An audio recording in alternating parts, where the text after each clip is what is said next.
82% of insurance carriers have a telematics program. 40% actually use the data in their operations. Think about that for a second. The technology works, the data exists, the carriers bought it, deployed it, stood on stage in conferences and announced it, and more than half of them aren't using what they paid for. This isn't a technology problem. The technology was solved years ago. This isn't a data problem. There's more driving data available today than at any point in history. And it's not an awareness problem. Every insurance executive I know concedes that telematics has cleared the technology hurdle. So what is it? It's what happens in the middle, between the model that proves the data has value and the organization that can't absorb it, between the technology demo that works and the workflow it has to survive in the real world, between the billion-dollar opportunity everybody sees and the 107% combined ratio that proves almost nobody has captured it. I've spent more than 20 years in that middle. I started at what was then the world's largest source of commercial fleet telematics data, and I took that data set from earning nothing to generating real revenue. Some of what we built became the traffic predictive analytics that today powers the real-time arrival estimates on your phone. Processing billions of miles of data on multiple continents, I've watched companies with brilliant models fail and companies with mediocre technology succeed. And I've learned that the gap between having data and getting value from it isn't technical, it's structural, it's human. And the people on the other side of the table who won't adopt your technology, sometimes they're right. I'm Kevin Henderson. This is Structural Signal. 80% of companies that try to monetize their data fail. Not because the data is bad, not because the technology doesn't work. They fail in the middle, in the gap between having data and getting value from it. This show lives in that gap. I call it the operating layer, the practical reality of what happens when models, technology, and capital meet actual organizations run by actual humans. It's the same gap whether you're in insurance, industrial robotics, precision agriculture, biotech, or smart city infrastructure. The same structural patterns kill the same kinds of companies and corporate initiatives across every one of those verticals. I draw most of my examples from insurance and telematics because that's the most mature IoT data market. I've spent more than 20 years there, and it's where I have many specific, honest stories. But if you're sitting on sensor data in any industry, from maritime shipping to connected health to manufacturing, and you can't figure out why the gold mine hasn't produced gold yet, this show is about your problem too. I published an analysis of why insurance telematics integrations fail in carrier management last year. It was named one of the top editors' picks of 2025. And I wrote a post on Substack at structuralsignal.com about why data monetization fails across the entire IoT landscape, drawing on the same patterns I documented in insurance, applied to industrial IoT, smart cities, and agriculture. The patterns aren't academic. They're what I've lived over more than 2 decades. I've spent years working across the insurance industry and the broader Internet of Things, IoT, the connected devices and sensors generating data across every industry. I didn't just study why data monetization fails. I built programs that worked, and I've spent years figuring out why most don't. This show will bring on people who live in that gap. Companies that have worked to get insurance carriers to use their data. Executives trying to drive data-driven transformation from inside legacy organizations. Operators stuck between modern IoT technology and systems built in the 1970s. Companies sitting on manufacturing intelligence they haven't figured out how to sell. Deep tech companies who've learned what data monetization timelines actually look like across hard technology and biosciences. Corporate strategists, people rethinking how they evaluate IoT data companies. Anyone who's been in that room where the demo works perfectly and nothing happens for 18 months. Some episodes will be conversations, some will be solo analysis, like this one. The question that anchors everything is some version of what happened when your model hit a real organization. What happened when your technology met the person who's been doing this for 22 years and doesn't want your dashboard? What happened when your investment thesis met the actual timeline of the industry you're trying to transform? In insurance, that's the carrier. In manufacturing, that's the plant manager. In biotech, that's the regulatory pathway. The operating layer looks different in every industry, but the physics are the same. Today I'm going to lay out the framework. What is the operating layer? Why good ideas die there? And what the survivors did differently. There's a spectrum in every market where technology meets a legacy industry. And I see it most clearly in insurance. On one end sits the theorist. In insurance, this is the investor, the mathematician, the PhD who looks at an insurance market and sees it's mispriced and they have identified the perfect arbitrage opportunity. They look at the data and build a model that proves some line of insurance is leaving money on the table. And the model may be correct. Commercial auto insurance has been unprofitable for 12 of the last 13 years. The combined ratio is above 107, meaning the industry loses money on underwriting on every dollar of premium. The theorist sees this and thinks the data to fix this exists. The math is straightforward. This should be solvable. On the other hand sits the evangelist. This is the product champion, the conference keynote, the InsurTech founder who says, telematics will revolutionize underwriting. IoT data is a gold mine. AI will transform claims. The evangelist shows the demo, and the demo is impressive. The technology genuinely works. The theorist is right about the inefficiency. The evangelist is right about the potential. And most of the companies they build or corporate initiatives they launch will fail anyway. They fail in the middle. The middle is where you have to understand the inefficiency and see the potential. But you also have to make it work inside organizations built on legacy infrastructure and human behavior, where the pricing algorithm meets the underwriter who's been doing this for 22 years and doesn't want your dashboard, where the real-time data stream hits a mainframe that processes batch files once a day, where the revolutionary technology meets a procurement process that takes 9 months for a proof of concept. That middle, that's what I call the operating layer. And that's where this show lives. Here's the part that most people in technology get wrong about the middle. The people there aren't being irrational. They're often being extremely rational. They're applying the same risk assessment discipline to your product that they apply to everything else in their business. They're just assessing risk you haven't thought about. Let me walk you through what actually kills ideas in the operating layer.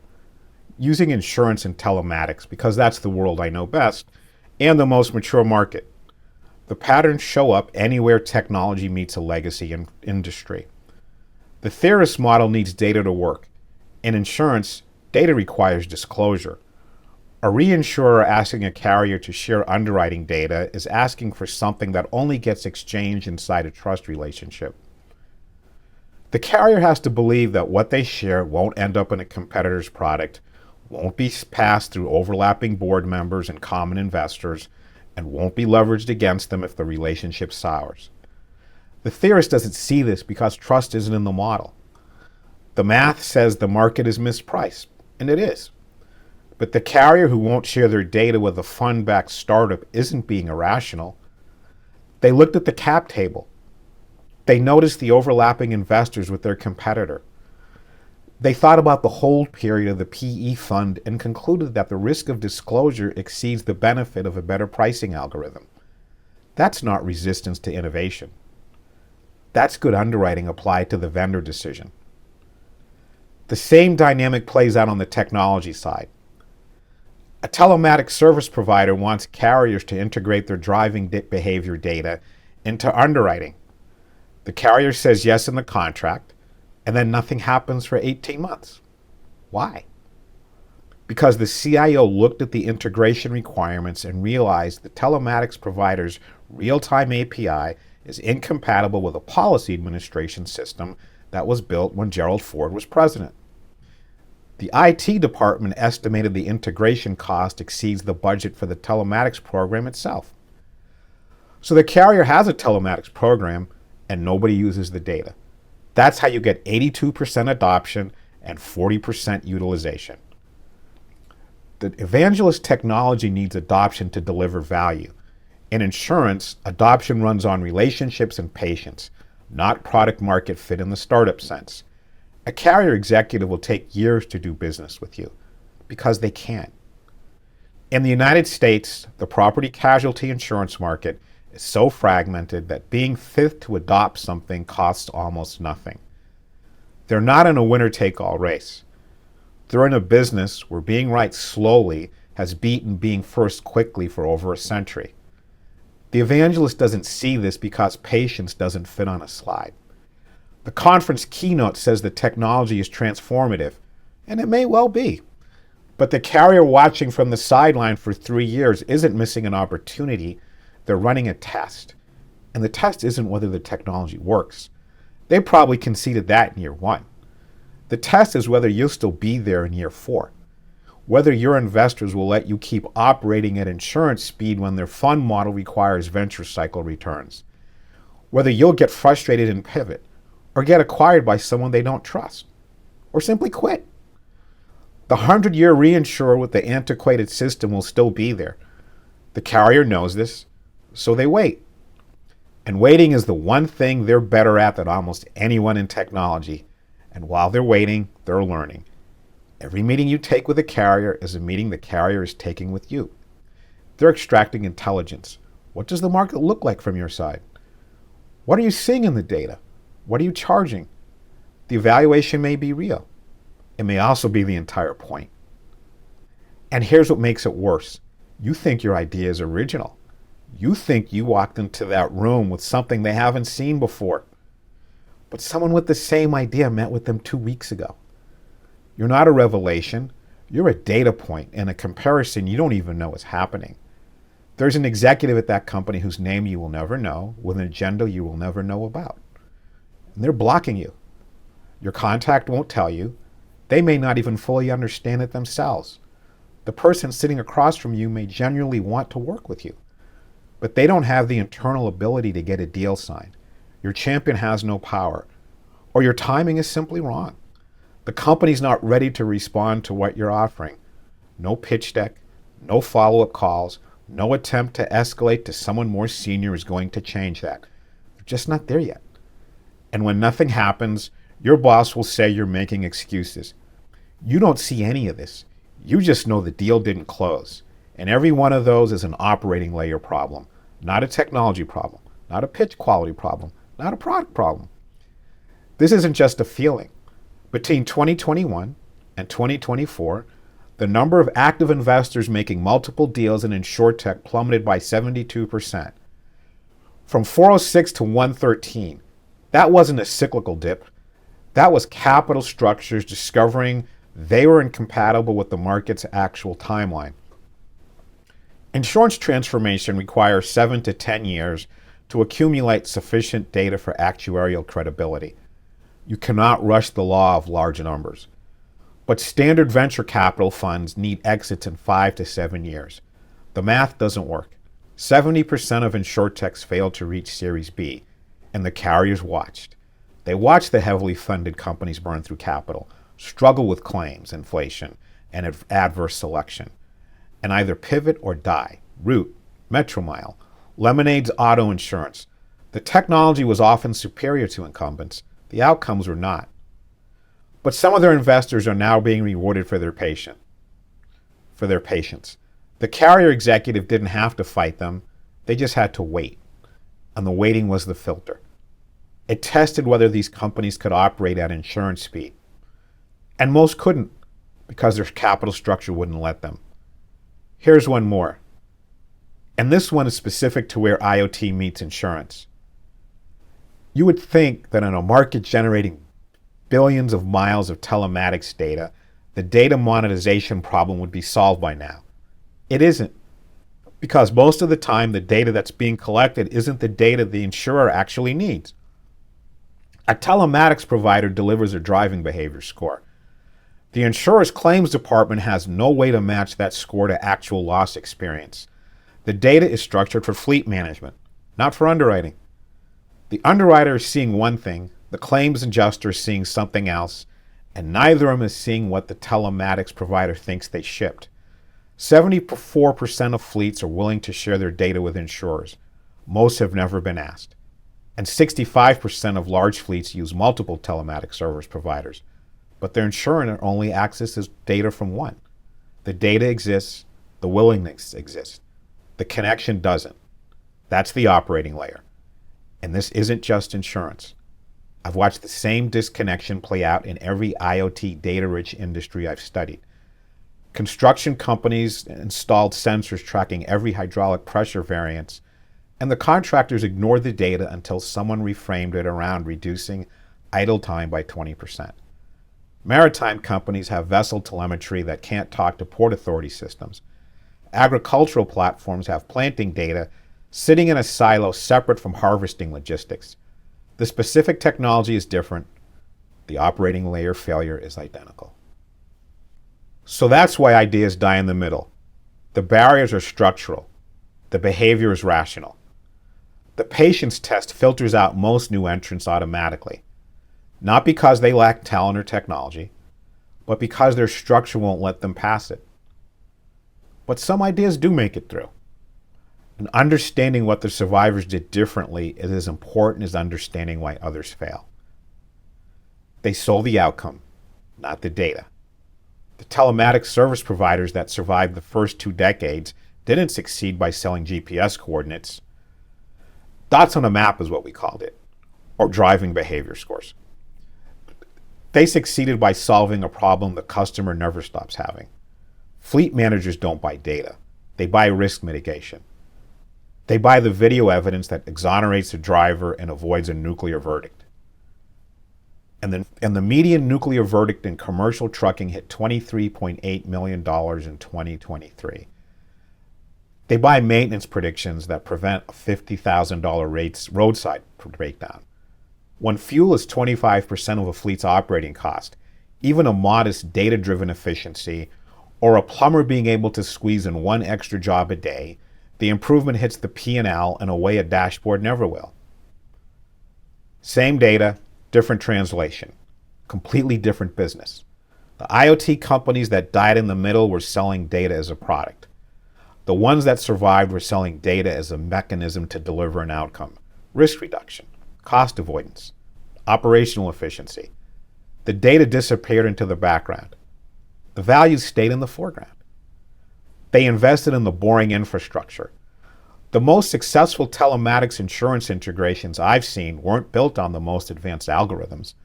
They were built on the most reliable middleware. The ability to translate a real-time JSON stream into a format that a batch processing mainframe can ingest. The ability to normalize data across 3 different TSP formats so an underwriter sees 1 clean feed instead of 3 incompatible ones. Nobody gets a press release for buying middleware, but I've watched that middleware being the difference between a company that dies with a brilliant product nobody can ingest and a company that builds a real business from adequate technology that actually works inside the carrier's existing systems. Consider Progressive. A profitable commercial auto insurer, 88.2% combined ratio against an industry average above 107. They didn't build the most sophisticated AI. They didn't raise new capital. They built operational excellence. The institutional knowledge to manage claims, handle exceptions, navigate regulatory environments, and use telematics data effectively inside an organization that was structured to absorb it. Meanwhile, insurtechs with superior technology, better user interfaces, and billions in venture funding lost money. The difference wasn't the technology. It was the operations. Progressive had scar tissue, the institutional capability that only comes from doing the hard, unglamorous work of making things actually work inside a real organization. The startups that survive the operating layer in insurance tend to be backed by patient capital, family offices, strategic investors, or funds with longer hold periods. They're structured to endure the years between the demo and the deal. The years when the metrics don't move. The years when the carrier executive is watching to see if you will still be there. The 72% drop in active and short tech investors wasn't just a market correction, it was a structural correction. Capital structures discovering they were built for venture speed in a market that runs on insurance speed. Trust as infrastructure is the one that ties it together.